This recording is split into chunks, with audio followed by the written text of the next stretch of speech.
तो हर भारतवासी के लिए हर्ष का दिन है। इसमें इसका विरोध करना क्या सिर्फ इसलिए क्योंकि आपको लगता है बीजेपी को इससे फायदा हो जाएगा, मोदी को फायदा हो जाएगा? अभी बदत है भाई, अभी बदत है।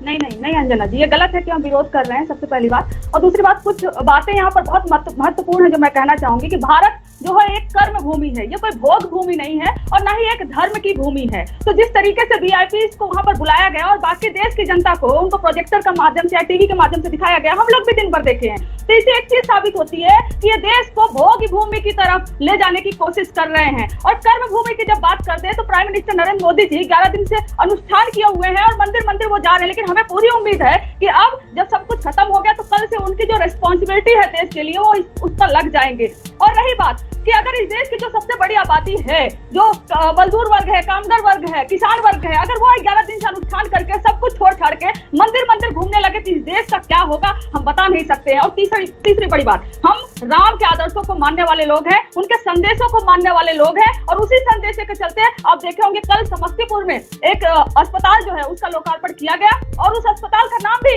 माता सीता के नाम से और प्रभु राम के नाम से रखा गया है। तो इसका ये मतलब नहीं कि हम गाड़ी में अगर स्टिकर लगाकर चले जय श्री राम, हम एकदम सड़कों पर जाकर तलवार भागे तभी हम प्रभु राम के भक्त होंगे। प्रभु राम के जो भक्त हैं वो अलग अलग रूपों में काम करते हैं। ये आरोप ही अपने आप में बहुत गलत आरोप है कि हम भगवान राम का विरोध कर रहे हैं। अरे हम तो राम के पॉलिटिसाइजेशन का विरोध कर। गरीब के लिए अगर मुफ्त का भोजन मिलता है तो सिर्फ मंदिर में भंडारा चलता है, गुरुद्वारे में लंगर चलता है और कहीं नहीं चलता। मैं किसी दूसरे धर्म के स्थान का नाम नहीं लेना चाहता हूं, कहीं मुफ्त का भोजन नहीं दिया जाता है, क्योंकि हमारे यहां कहा जाता है कि साईं इतना दीजिए जामे कुटुंब समाए, मैं भी भूखा ना रहूं साधु न भूखा जाए। तो इसलिए जो आपने कहा, हम जिस परंपरा को आगे बढ़ा रहे हैं वो ये इंश्योर करती है कि कोई व्यक्ति भूखा नहीं रहना चाहिए। और मैं फिर याद, अभी सुधांशु जी जो कह रहे थे कि ये मुफ्त का कई बार इस्तेमाल किया, आखिर में सर आप लोग मुफ्त का इस्तेमाल कब करना बंद करोगे? ये अपमान है देश के लिए। अरे देश के लोगों को इंडिपेंडेंट बनाओ, खुद कमा सके। और रही बात, ठीक है आज सबके घर में दिवाली मनाई जा रही है, दिया जलना चाहिए, लेकिन उनके घर का क्या जिसको आपने उजाड़ दिया है? 800 घर आपने तोड़ दिया रामपथ बनवाने में और 2200 दुकानें तोड़ दी है, उनको आपने वृद्धाश्रम भेज दिया है, वो लोग कहां पर दिया जलाएंगे? सर आप तो ये बता दीजिए जिनकी आंखों में आंसू है। वक्त की कमी है, मुझे सबसे रिएक्शन लेना है इस पर जी की बात पर। एक बार तासिर जी का रिएक्शन आ जाए। ममता जी ने भी सर्वधर्म संभाव रैली आज निकाली है। क्या लगता है दोस्तों, जिस तरह गोदी मीडिया इस वक्त बैठकर लोगों में भ्रम फैला रहा है, क्या यह बात सही है?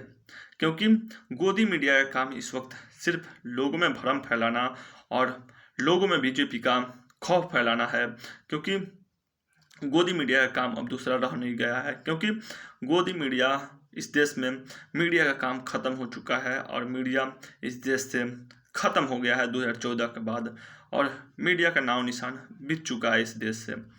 हम लोग उस देश में पैदा हुए हैं जिस देश में मीडिया का नाम खत्म हो चुका है और मीडिया का नाम अब बहुत शर्म से लिया जाता है, क्योंकि मीडिया इस देश में सबसे बिका हुआ मतलब थी है और सबसे बिका हुआ पत्रकारिता हो रही है इस वक्त। आप लोग क्या लगता है, इस तरह से क्या देश को कितना घाटा लग रहा है इस मीडिया की वजह से? क्योंकि मतलब संविधान का चौथा स्तंभ कहे जाने वाला मीडिया इस वक्त संविधान का एक भी पालन नहीं हो रहा है संविधान का, और मीडिया का काम अब सिर्फ लोगों में भ्रम फैलाना रह गया है। और मीडिया इस वक्त राम मतलब भक्ति में पूरी तरह विलीन है। आप लोग ये कहने के लिए राम भक्ति है, क्योंकि राम भक्ति इसमें कहीं नहीं दिख रही है, सिर्फ इसमें बीजेपी भक्ति दिख रही है, दूसरा कोई भक्ति नहीं दिख रहा है यहाँ पे गोदी मीडिया का। और गोदी मीडिया अपने आका को ऊपर लाने में लगी हुई है।